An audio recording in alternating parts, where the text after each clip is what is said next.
आफ्नो अनुभव सुनाइदिनको निम्ति यहाँ सहभागी म यहाँलाई अनुरोध गर्छु। मुस्ताङ जिल्लामा अलिकति यो जलवायु परिवर्तनले पारेको असरहरूको बारेमा मैले के टिप्पणीहरू गरेर लिएको छु र यो जलवायु परिवर्तन भनेको एउटा विश्वकै समस्या हो र त्यो भित्रमा पनि एकदमै समस्या भनेको अहिले हिमाली जिल्लाहरूमा परेको छ हैन।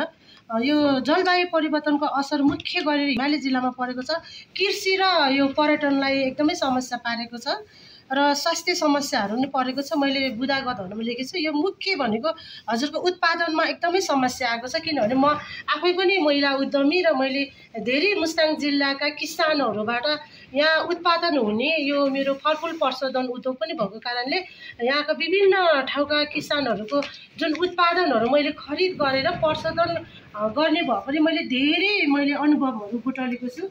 स्याउको उत्पादनमा कमी अनि जुन यो स्याउहरूलाई हामीले एकदम साधारण तरिकाले स्टोर गरेर राख्दा भने हजुरको पहिला चाहिँ यो नयाँ स्याउ आउनेसम्म पनि मैले यो वर्ष के अरे भदौ असोजमा खरिद गरेको स्याउ हजुरको अर्को वर्षको नयाँ स्याउ आउनेसम्म पनि त्यो टिकाउ हुन्थ्यो कि एउटा पोलिस्टरमा नराखे पनि हजुरको साधारण तरिकाले हामीले एउटा स्टोर गरेर राख्दा पनि टिकाउ हुन्थ्यो भने अहिले हजुरको ठ्याक्कै 2 महिना हामीले भदौ असोजमा खरिद गरेको स्याउ त्यसरी स्टोर गरेर राख्दा हजुरको 2 महिनाभित्र कुहिएर जाने कि र अनि त्यसमा विभिन्न रोगहरू स्याउमा आएको छ, कालो दागीहरू अनि हजुरको यो प्वाल पानी अब त्यो किराहरू पनि लागेको छ र यो जलवायुको परिवर्तनको असरले उत्पादनलाई धेरै समस्या पारेको छ। उस्तै भूगोल उस्तै समस्या हो कि केही फरक छ?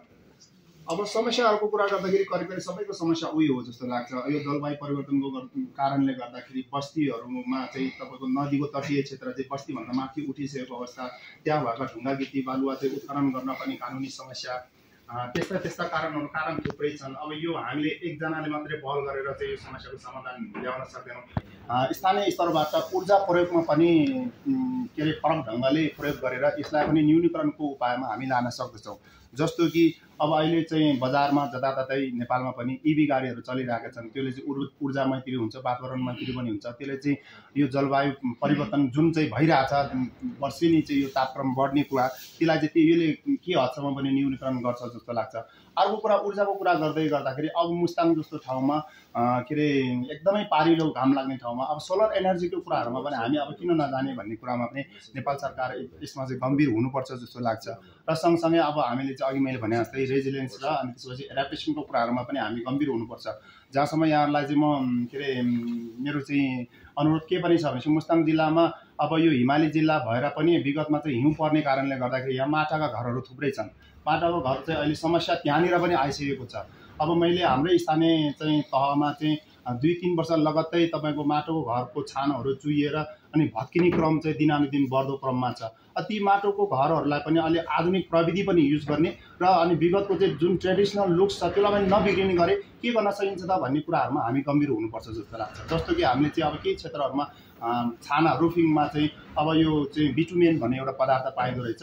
USMBCको चाहिँ फन्डबाट चाहिँ छुसाङ लगायतको चाहिँ केही गुम्बाहरूमा छानामा चाहिँ त्यो खालको चाहिँ प्रविधि युज गरेर बाहिरीको चाहिँ जुन आकर्षण छ, जुन चाहिँ लुक्स छ त्यसलाई नबिग्रिने गरी त्यसरी पनि गर्न मिल्ने कुराहरू देखिरहेका छौँ। त्यसले गर्दा स्याउ खेती गर्ने, स्याउको राजधानी मुस्ताङ, स्याउको जिल्ला मुस्ताङ भनेर जुन ढङ्गले भनिन्छ त्यो चाहिँ किसानहरूले गरिराख्नु भएको पनि छ र यो चाहिँ व्यवस्थित छैन। यसले जिल्लामा चाहिँ स्याउको सकारात्मक प्रचार गरेको छैन। हरियो स्याउ दिँदै व्यापारीहरूलाई दिँदै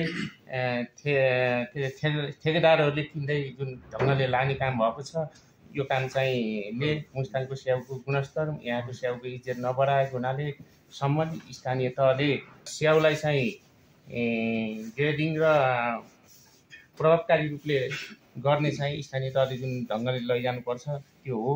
यहाँको लोक स्थानीय जनताहरूसँग आवधि जग्गा अघि नै जिल्ला समन्वय अधिकारीजीले भनिसक्नुभयो, ज्यादै थोरै मात्रामा यहाँ जग्गा दर्ता भएको छ। त्यसले गर्दाखेरि यहाँ आफ्नो जग्गा नभएको हुनाले यहाँ प्रति जग्गामा त्यो स्याउ लगाउने परिपाटी बढी भइराखेको छ। त्यसलाई चाहिँ निराकरण गर्न र मुस्ताङ जिल्लालाई स्वयंमा स्याउ र लेकाली जातको फलफुलहरूको एउटा हबको रूपमा चिनाउनको निमित्त पनि हामीले सम्बन्धित निकायबाट यसमा पहल गरिनुपर्छ भन्ने मलाई लागेको छ। त्यो भए मात्र मुस्ताङ जिल्लाले काँचुली फेर्न सक्छ। अर्कोतिर 42-43 सालतिर हिमताल फुटेर यहाँ ठुलो जोखिम निम्ति आएको हो। यहाँका जनताहरू केही विस्थापित भएर ढोरफेरी तनहुको ढोरफेरीमा पनि विस्थापित भएर बसेको अवस्था छ भन्नाले यहाँ धेरै हिमतालहरू रहेको आकलन गरिएको छ। त्यो हिमतालहरू पनि विस्फोट हुने अवस्था देखिएको हुनाले त्यसतर्फ सबैको ध्यान आकर्षित गर्न म चाहन्छु। स्याउ तथा आलु जोन छ, यहाँ पकेट छ, त्यस्तै गरेर यहाँ कृषि ज्ञान केन्द्र छ, अनि गाउँपालिका छ। यहाँहरूको काम गरा के छ भने अलिकति डुप्लिकेसन बढी भएको हो कि भन्ने मलाई लागेको छ। किनकि स्याउ जोन र आलु जोनले पनि सम्बन्धित कृषकलाई नै, ज्ञान केन्द्रले पनि त्यही कृषकलाई नै, स्थानीय निकायले पनि त्यो जसको कि 5 रोपनी भन्दा बढी जग्गा हुनुपर्छ के एउटा निर्धारण गरिएको हुन्छ।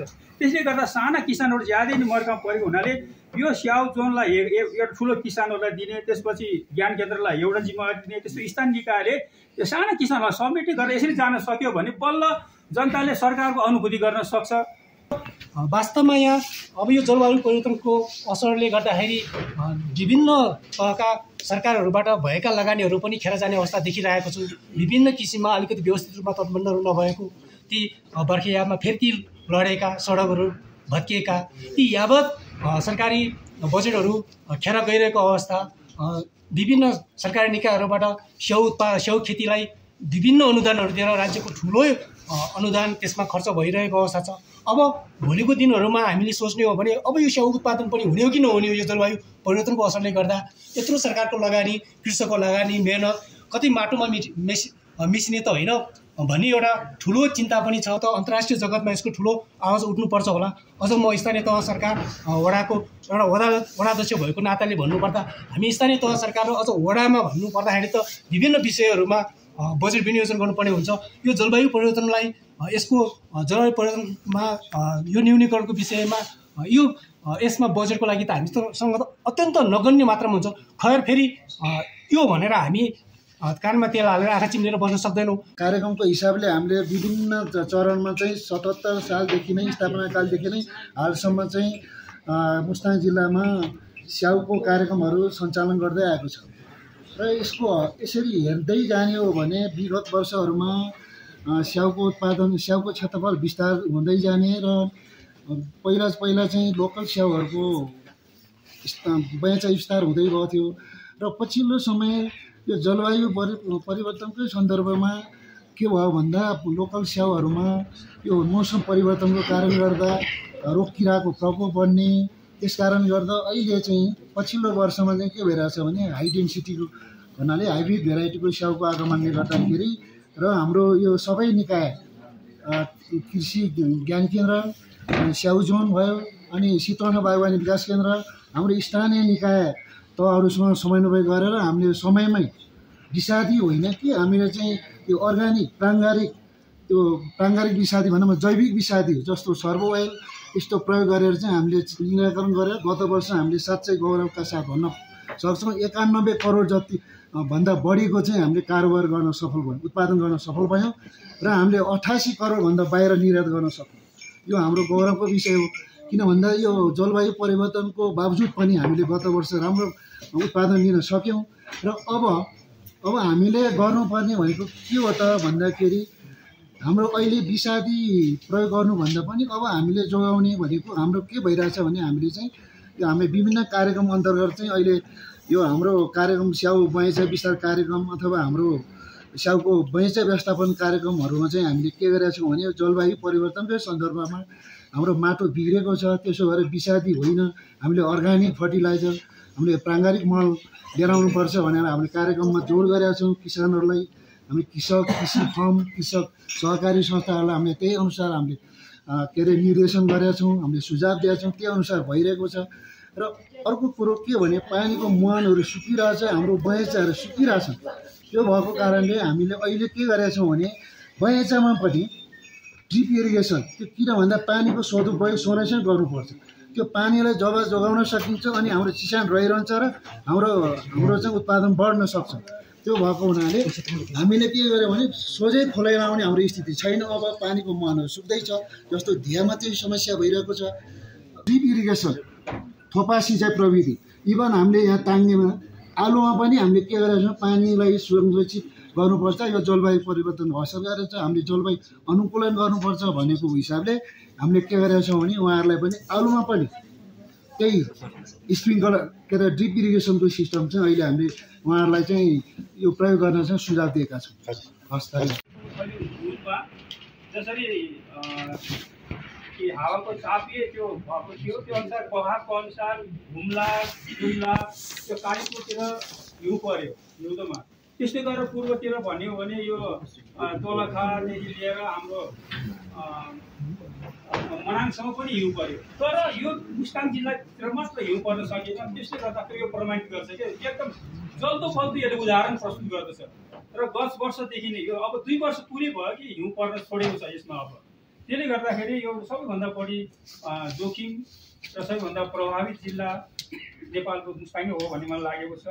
जलवायु परिवर्तन भन्नाले तपाईँको हाम्रो कालान्तार भनौँ न धेरै वर्षसम्म चाहिँ जुन पानी पर्ने अथवा यहाँ रहेको चाहिँ तापक्रमको जुन एउटा रेसियो हुन्छ त्यसमा चाहिँ परिवर्तन हुने लामो समयसम्मको तथ्याङ्क हेर्दाखेरि चाहिँ त्यसमा चाहिँ परिवर्तन जुन भएर भित्रिएको छ त्यसलाई नै हामीले सामान्यतया चाहिँ जलवायु परिवर्तन भन्दछौँ। र त्यसमा पनि अब विश्वव्यापी रूपमै हेर्ने हो भने हाम्रो देश नेपाल चाहिँ जलवायुको हिसाबले चाहिँ एकदमै भल्नरेबल फोर्थ मोस्ट भन्छ होइन, चौथो तहमा चाहिँ फोर्थ मोस्ट चाहिँ भल्नरेबल कन्ट्री भनेर चाहिँ हाम्रो नेपाललाई चाहिँ विश्वव्यापी रूपमा नै राखेको छ। र अब त्यसै गरी अब तपाईँको हाम्रो जलवायु परिवर्तनको जुन तापक्रम वृद्धि हेर्दाखेरि चाहिँ हाम्रो 0.05 डिग्री सेल्सियसले चाहिँ बढ्दै गएको देखिन्छ भने मुस्ताङभित्र पनि छिराउन चाहन्छु। र मुस्ताङको पछिल्लो अवस्था हेर्दाखेरि लगभग हामीले 2000देखि 2023सम्मको तथ्याङ्क हेर्ने हो भने मुस्ताङमा लगभग 1 डिग्री सेल्सियस चाहिँ 2000को भन्दा 2023 पछिसम्म आइपुग्दाखेरि चाहिँ बढेको देखिन्छ यहाँको तापक्रम चाहिँ। र त्यसै गरी वार्षिक रूपमा पर्ने पानी पनि पहिला अब तपाईँको 120-30 mm चाहिँ पर्थ्यो प्रत्येक वर्ष भन्ने, अहिले 530सम्म चाहिँ पर्ने भन्न खोजेको चाहिँ यो टेक्निकली रूपमा चाहिँ लगभग 350-400 mm चाहिँ परिमाण पानी पर्न थालेको छ होइन।